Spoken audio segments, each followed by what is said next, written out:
Let's solve one beautiful math question in the easiest way. Ready? But before we start, try this question in your mind. You got it? Now, what's the easiest method to solve it so that you will never lose here again?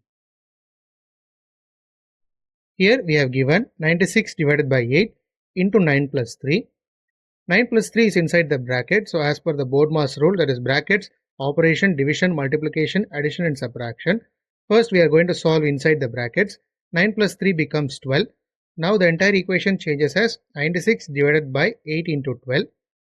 Then we are going to do division first as per the priority. 96 divided by 8 is nothing but 12. 12 into 12 is 144.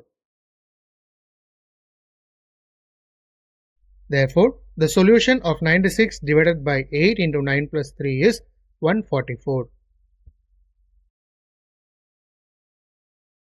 If you found this video helpful, hit a like and share it to your friends, and don't forget to subscribe my channel for more tricky problems like this.